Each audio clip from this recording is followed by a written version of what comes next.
Good morning. Good morning, everyone. We're an hour later, so I got a chance to show off my sunglasses. See how cool I look. I'll be looking in the sun like this when I talk to you, Michael. But good morning, everyone. We're back from another morning ritual by the sea. Glorious, glorious. This week is even a bit warmer than before. Good afternoon to some people. We did our morning ritual as per usual, and it's been a couple of degrees warmer this week, so it's fantastic. It's like 19 degrees in the morning. We dive into the ocean, we make our stand, we come back, and this morning as we walk back to the house, we got invited by some neighbors, so we had some coffee, talked a little bit in Michael in his broken Portuguese, me in my non-existing Portuguese, and it was nice. So that's why we're an hour later. Let me paint more of the full picture here. So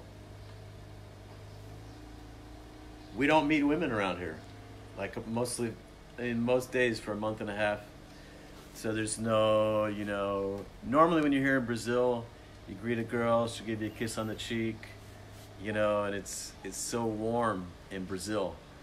Here it's, lately it's been really warm with the sun, but the personal connection because of the quarantine, and I'm sure many of you can relate, that warmth is missing.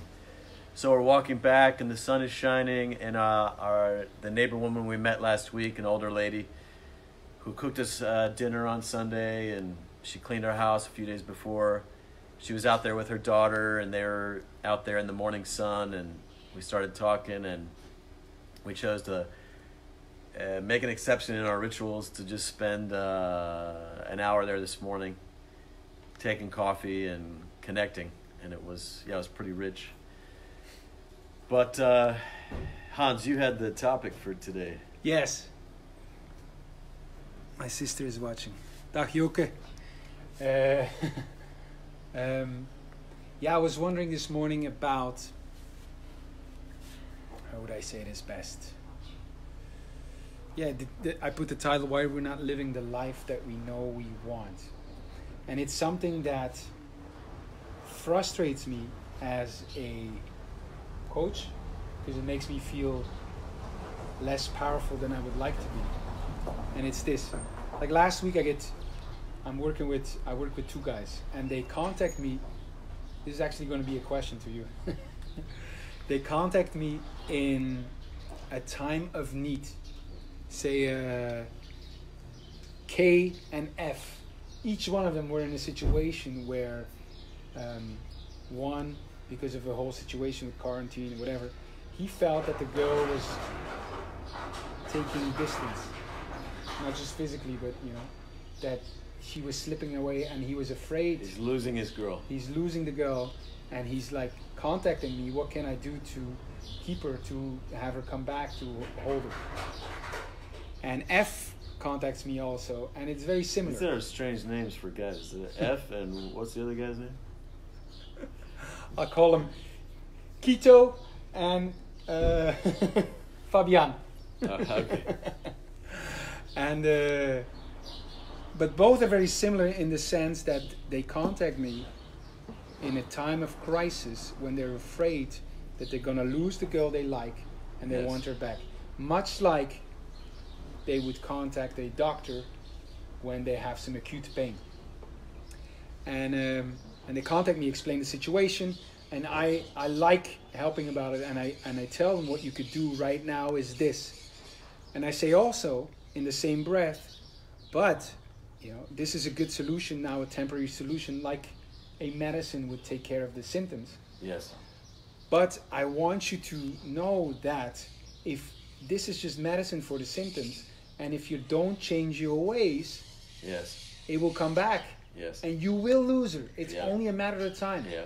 You got to change your way. You got to change your lifestyle. You can't just take medicine whenever there's a crisis. Yes. And when I talk to them, I can see they're very grateful for the medicine right now, for being healthy right now, and they 100% see that what I say is true. I have to change my ways. And if they don't, they'll lose her. And if they don't, they will lose her. It is Yes. just a matter of time. And then mostly, guys won't make the change. They And won't then- make the big transformation. Exactly. And so they kind of, they accept it, they see it. I can see they believe it in the way we converse about it. Yes. But not only do they, it's almost as if they don't want to hear that part. And it's almost as if the only chance of them changing their ways is that they feel so guilty by me saying it. And they say, oh, fuck, I better, Yes. Hans tells me I know it's true. I better Yes. do it because of Hans. Yes. But there is no internal, in these specific cases, and I saw it often, there's no internal commitment, investment saying, yes, and I'm doing it. It's almost like, I know this the truth, I know this to be true, and I don't want to look at it. I don't want to look at it. Don't talk to me. Okay, you're talking to me about, yeah, I should do something about it.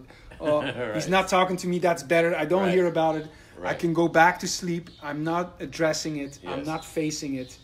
That's more comfortable than the shame I feel having to face that I have not been doing it. Yes. And now I also have to do it. Let me just quickly agree with Hans and then get off the call and forget about it. Or let Yes. me just say something to her and I hope that'll help and then go back to just being the same guy. Yes. This is the big challenge of transformation. Yes. You know, how do you really evolve? How do you really become a greater man? How do you really change your life? Yes. And to use the Matrix analogy, it's as if, you know, a lot of people when they watch the Matrix and they think of like maybe the Matrix is somewhere out there, right? Or it's somehow just this external programming and beliefs in our head. But in a very real sense, you know, Matrix, it really means womb, Yes. right? Where something is born. But it's also a very comfortable place, the womb, Yes. right? The infant inside of the womb. The infant inside of the womb does not want to come out of the womb. It's perfectly comfortable there. And eventually it gets forced out. Right. But if it had its choice, like, does it want to leave the womb? No, it doesn't want to leave the womb. This is great that you say the Matrix is not something out there to rebel against, or it's really the thing that we have created right here around us, Yes. or that is there around us. It's all the ways that, for example, we've conditioned the people in our life to not challenge us on certain things. Oh, this is great. Back off, that's personal. Shut up, whatever. Or the ones who challenge us too much, we cast them aside. Right. We don't call them anymore, whatever. We go and we create some measure of comfort. You can also think of like a bird's nest, right? It's our little nest. Yes. It's our little place of comfort and safety. And, you know, you got this bird outside the nest. It's Hans, and he's saying, you have to fly, or nothing's really going to change. And then so you tell Hans, okay, I understand. Okay, thanks. Okay, thanks, Hans. Yes. You know, I'll fly tomorrow. Yeah. Tomorrow, you wake up tomorrow, and you think about that, and you look over the side of the nest, and you're like, whew, that's a long way down. I don't know about that. Maybe tomorrow, you know. And then what happens is you stay in the nest. Right. And you never become this great flying beast, right? You never experience the transformation and the adventure and the greatness, the evolution that's possible if you make the leap. You just stay in the nest. And you know, we talked about this yesterday, about a great way to have transformation happen is leaping from the nest. Yes. Being forced to fly, and yeah, maybe you crash and burn on the way down, but hey, at least you'll be in a different world then. Right. You won't be able to so easily just go back to your nest. You'll be forced to evolve. But that's a great point. You'll never attain the greatness that you could attain. But I'm having like this because I had a thought that I kept. But also, I could see how people say, yeah, that greatness, maybe it's not for me, and I don't really. But there is also the knowledge and the understanding, and I'm convinced that they see it, that with the comfort that you have now, there is a slow suffering, and it will end bad. specifically with that girl, it will end. I know it will. Your so relationship why wouldn't will, they do it? Why wouldn't they do it? I'm asking you. Yeah, why wouldn't they do it? Because my first reaction is we're thinking short term. It's comfortable right here, right now. I can do it later. You know, I'm not ready yet. Right. It's like the coronavirus. Now you see people how they react when they really feel like they're faced with death the first time. They think, "Fuck, I could die," and so they react. You know, but they don't react to. They don't react to the same thing to obesity or heart disease or car crashes because that's far. If they're forced, if they're forced out of the nest, they'll fly. If there's a cougar in the tree and it's walking down the branch and it's coming for the nest, they'll jump. Right. You know, they'll jump. And most of them, maybe. Right. But so if we map on the inner conflict diagram, right, okay. which you don't have that much exposure to, but the inner conflict diagram is a technology that Michael developed over the years. So choose the more comfortable option, stay in the nest. Yes. And to avoid feeling guilty for staying in the nest and not jumping, you'll tell yourself something like, I understand, Hans. Right. I'll do it tomorrow. That lesson, we act as if that's true. We act as if we do understand and as if we will do it tomorrow. But what we've just done is made it more comfortable to stay in the nest. Right. We have, in fact, made our nest stronger, the wall a little bit higher. So tomorrow maybe we can't as easily see where we could fly to. We won't feel the wind that stimulates our wings and our instinct to fly. With every compromise and every little lie we tell ourselves to make the compromise okay, we build the wall, and pretty soon the nest is total. Fuck. So I realized that by me giving the medicine, I almost make it worse. Yes. I almost make it worse. Could you, man? That's yes. deep. Could you let me just say this. You also didn't really distinguish that, and this is what people will do. This is their rationalization. I know. I understand. Right. I get it. And then they're comfortable again. What they've just done is they've lessened the pressure that you brought. Right. You bring something to them that I might have to act. I understand that. I get that. Right. Back off. Exactly. Back off. I understand. I know that. Exactly. And so what we want, like what I see is we want to feel like the warrior on the battlefield. I'm facing everything. Yes, I feel the fear. And I'm fucking ready in response. We don't want the comfort, because the comfort takes away the instinct to be aware and ready to act. When you say we don't want, what do you mean? Because a lot of people seem to want the comfort. Yes. Okay. But it's not what I want as someone who I want to live an adventurous life. Great. I want to transform. I want to be on a great journey that challenges me. Like I can see, and we can go back into it, how, and it's really good, how by compromising, we made it actually harder to make that jump in the future. Yes. And so we add to the suffering down the line. Yes. But backing up, when you talk about the inner conflict, what is, maybe you can, I don't know if with limited time you could do this, but I would love to see what is the inner conflict that Keto or Fabian is going through, because you've told me this before, and I think it's very interesting. They see what is the inner conflict that's going on, and that have them end up by choosing more comfort and compromise. Like, what do they see when I come with hey, you got to change your lifestyle? What's the inner conflict they go through? Yeah, well, I mean, really, that's up to them, right? But they imagine making the change that you say, you see. Yes, yeah. And they feel something. Yes. Probably fear. Yes. Right? Because they would have done it already, perhaps.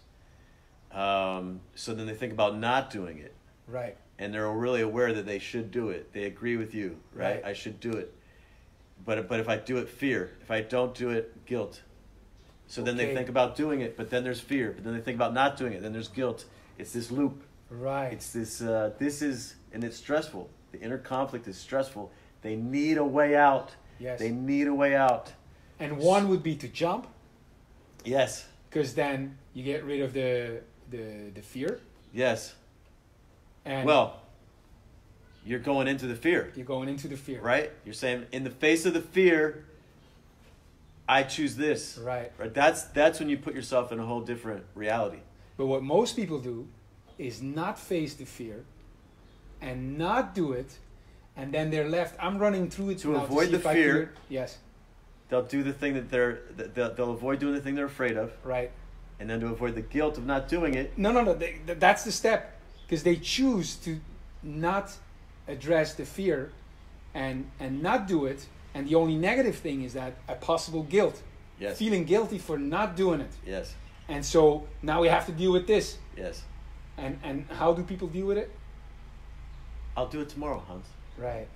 Why should I feel guilty if I'll do it tomorrow? Right. Exactly. Or I understand this. Yeah, I'm working on it. Right. So faced with me saying you got to change your lifestyle, they know, fuck, I should do it. You know. Yes. When they think about I should do it, they feel a lot of fear. I got to jump. Fuck, I don't want to do it. You know. So I'm not going to do it. I'm going to choose not to do it because I don't want to face the fear, which comes with guilt. And to avoid the guilt, they say, I'll do it tomorrow. Yes. Or I know. Or I'm not ready yet. Or I'm working on it. I need to read another book. You're right. Just stop having me face it. Right. Yeah. And then, like I would call them out and say, let's talk. Yes. And I can see there's an avoidance there. Yes. Even like, I don't want to, because Yes. then there's more guilt. Whenever they hear my voice, Yes. they feel more guilt, Yes. and now they have to deal with it again. Yes. So.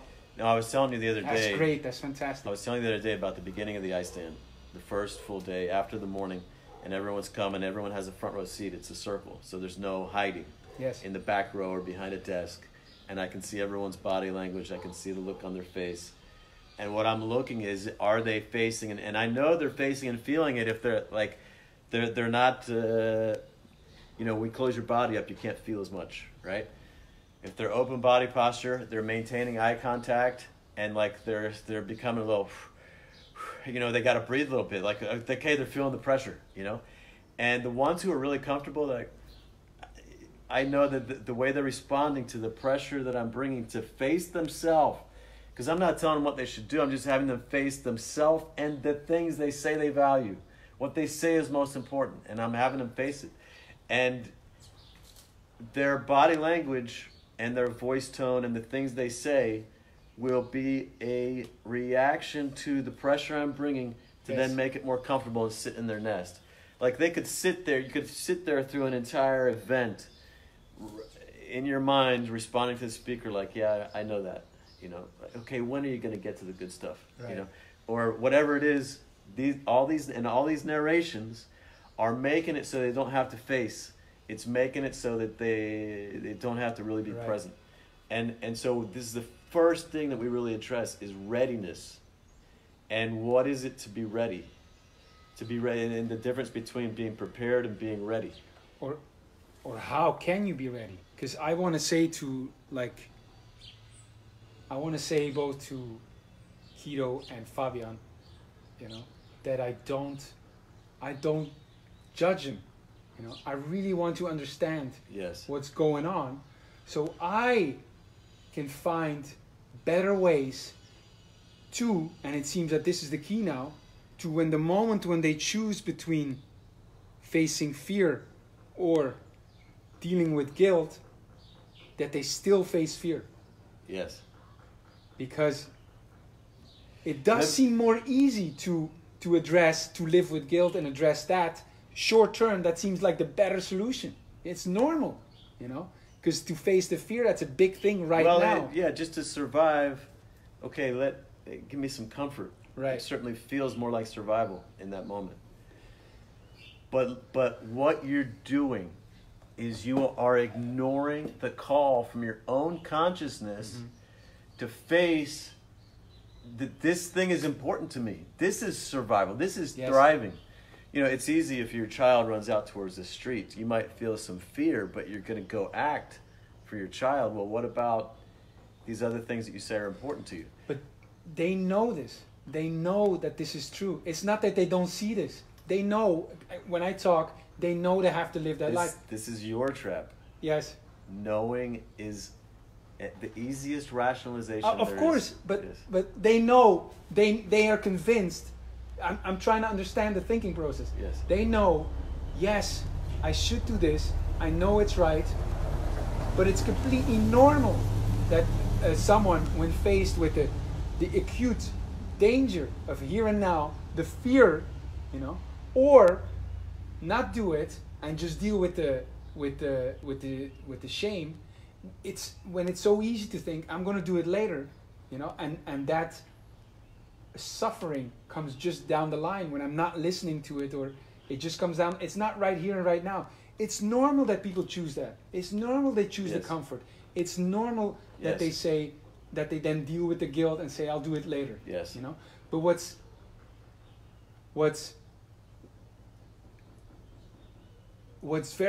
essential in this story, and what maybe not be very present to a lot of guys, is what you said in the beginning, is every time you choose that path, not doing it, and living with the guilt, try to do it, every time it becomes harder. Yes. It becomes harder to jump next time. Yes. You're locking in this matrix that puts you to sleep. I think that's what I, as a coach, need to make clear. It's not just short-term, long-term, but if you choose to not change your lifestyle right now, it's going to be harder down the line. Yes. So, like, you're making it worse for you right now. Yes. That is a good way of bringing it, I think. Yeah. But there's even it's such a challenge, because you could even take the action right now to if you show them this, like, all right, I have to act, and they go act, and then they can be comfortable again. Yes. So even the bigger question is, how do you create a matrix that gives birth to the warrior? Yes. How can you create a matrix that results in your evolution? Yes. How do you create a matrix where anything that starts resembling a womb, you go, fuck this, I don't want this. Yes. I want... But a womb for greatness. Yes. Right? Well, yeah. To me, this is partly what having an ally is. Yes. I want you to bring to me every way that you see weakness.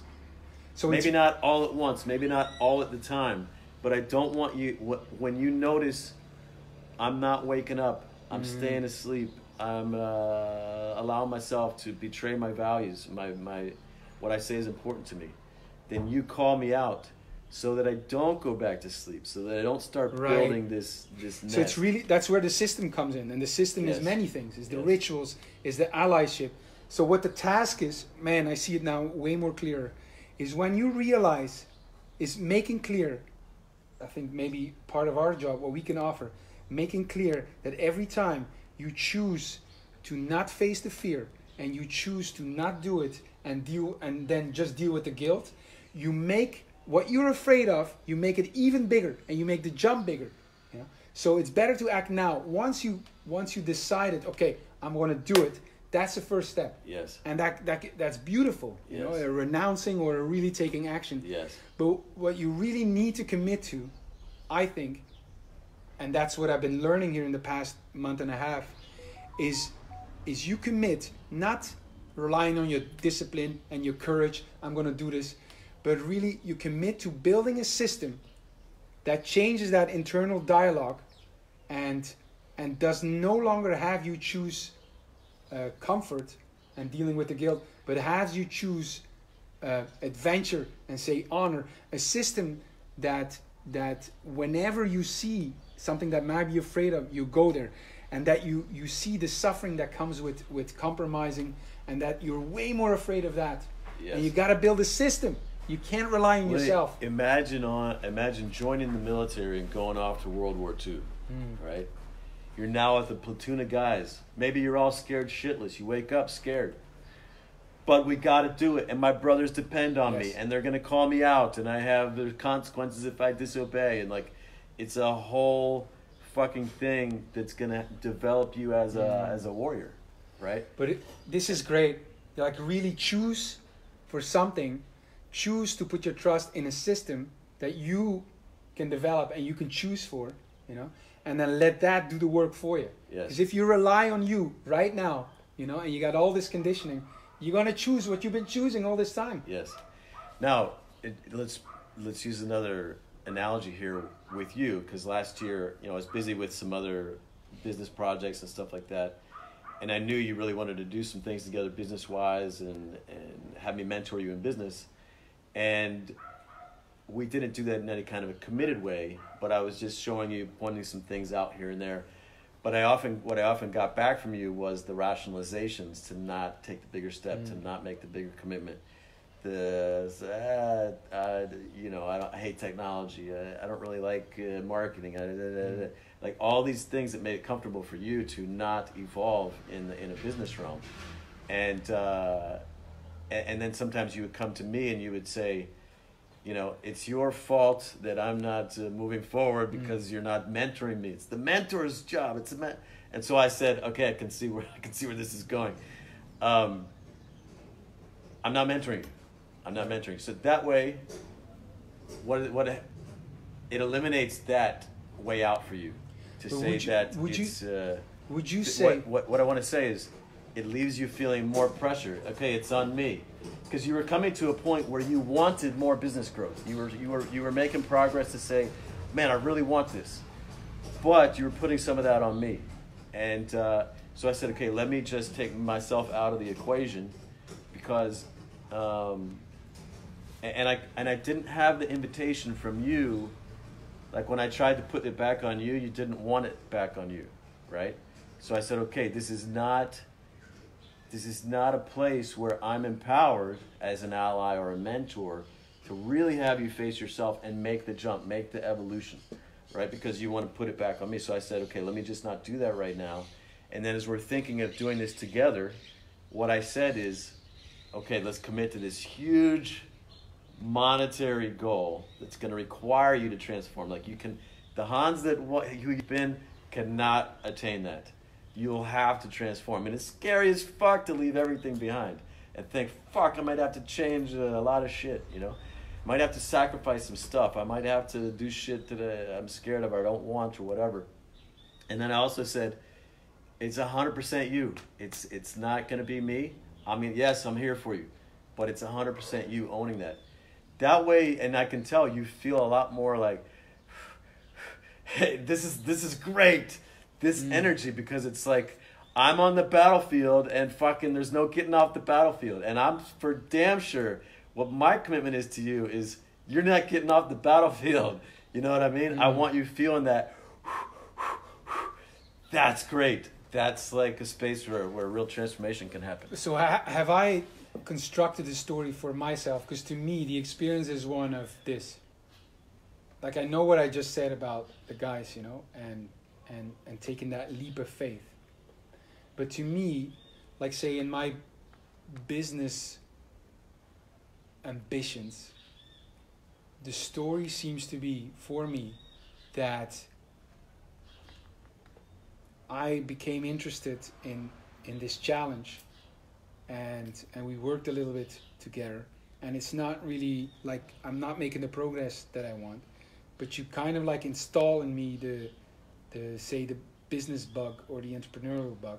Yes. And you lead me on to say Dean Jackson. You gave me an example, and in that moment I see what he's saying and I go, fuck, this is great. Yes. This is aligned with what I do. In a way it's comfortable because it's aligned with, and I have zero doubt there, you know, to invest. It's funny because I noticed you look back on these choices that you've made and you say this, but what I remember is a lot of hesitation to even sign up and pay for his program. Right. I remember talking with you about that several times. I get that it felt more aligned for you, but there was still a lot of hesitation to sign up for that program. Yes, but I have this. And then once you did, you're someone who does it. You implemented it and it was great. And it's the same with you. Like my story then is, and maybe you see it different, but my story is when you say, let's have this very ambitious goal and it's all you, you know, and I completely like see, for me, I didn't have to hesitate at all. I go even to the point where I go, whatever, say contract or so, or you tell me, you know, as my ally, what you think is best, and I'll go with that. Yes. Like, I don't know if you see a jump in that, but for me it was not a big, it didn't feel like I had to make a big jump. It seems very natural. And I know I'm talking against myself now, because I am seeing with the guys, you know, you see the nest you have to jump from, and you got to jump. So I don't know what's going on there. If that's different, or if I'm just telling a story that seems more comfortable to me, and if it was more scary. But I don't remember it as being scary. Well, no, but we also had spent a lot of time together by that point. I don't know if you would have made the same jump a year earlier, for example. Exactly. So maybe, exactly, I wouldn't. So maybe I just got lucky and be like vetted into this business bug, you know, that at that point that the choice is not one that I don't have to. It wasn't luck. I was working on you, man. It's not like I have to jump. Like I feel I got to slide from the nest onto earth. Yes. That's what I feel. Yes. Like it's easy. Yeah. Yeah. So maybe the guys have it much harder than me, is what I'm saying.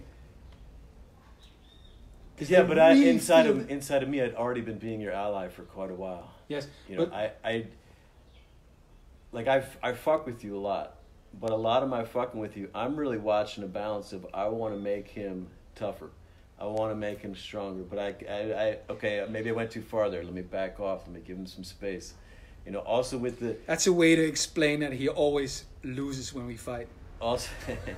Also talking, giving you shit about the money that you make and whatever, and then talking about how great it is up here and all this kind of stuff. I'm wanting to build this tension, you know, build this tension, but also giving you things to read that have you see what it's like up here, and you know, just so that you remember when we talk about have a guy wake up to where he's at in the way that it's not what he wants.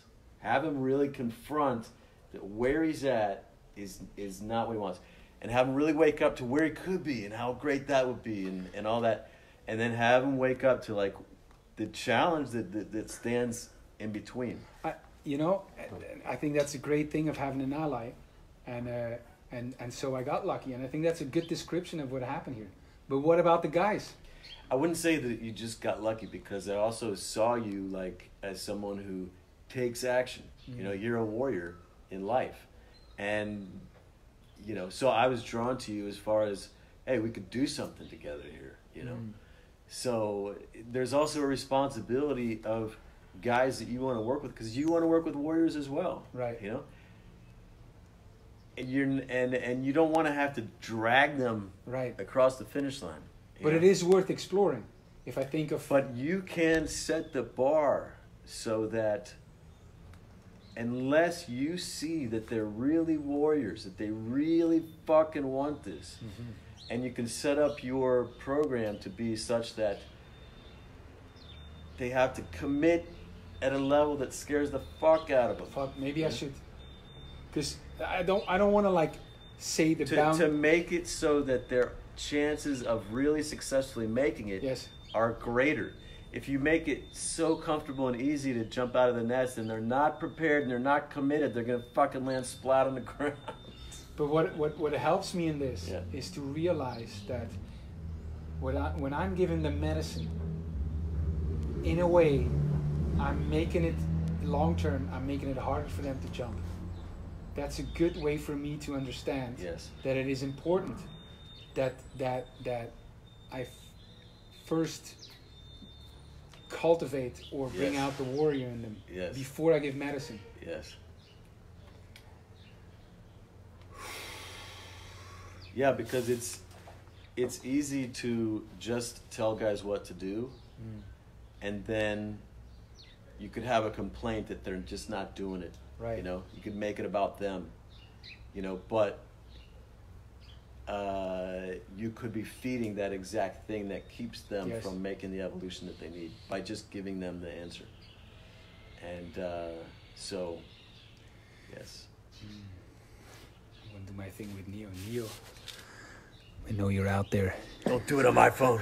You gotta jump. I'm gonna save you guys from having Hans' big nose in your face. Right? Keto, Fabian, Neo. Yeah, you wanna watch it? you gotta jump. You gotta jump, and then we're here for you. That's great. The big lessons for me is this. I really want to understand the thinking process, and I see it now clear now, the inner conflict between fear, the fear of doing it, the comfort of not doing it, but then having to deal with the... We need to go do an inner conflict live to show everybody. Let me run through it, because that's Go like ahead. for people who don't. So the fear of doing it, the comfort of not doing it, which comes with guilt, and so that I'm going to deal with by telling myself, I know I can do it later. You know, what guys don't realize, and what I can make clear, is that it comes with suffering in the long term. Like with this girl, you're gonna lose her, and more importantly, jumping the nest, which is needed for you to save your soul if you want to live this life, and look back and say, wow, you just made it harder. I made it harder by giving you the medicine, by giving you a short-term solution. Yes, So I yes. will not do this anymore. Yes. I will say, you come to me, jump. If you show me you're ready to jump, I'll give you medicine right now also. Yes. But only if you're ready to jump. And that is... And there's also a challenge for you to have them have something to jump into. Yes. You know, a program that's going to keep the fire there. Right. It's going to keep them in flight, so to speak. That can really help them fly. Right. And, you know, they do need it taken care of in a way. Yes. Not just jump and, you know, maybe Right. I'll go splat, but like really offer them something that can help Yes. them really fly. Yes. And, yeah. So, yeah, compromise, it kills your honor. It kills your power. It kills your warrior spirit. Kills your soul. Compromise kills. There you go. Anything else? That's it. We'll come back tomorrow. Thanks for watching. See you tomorrow.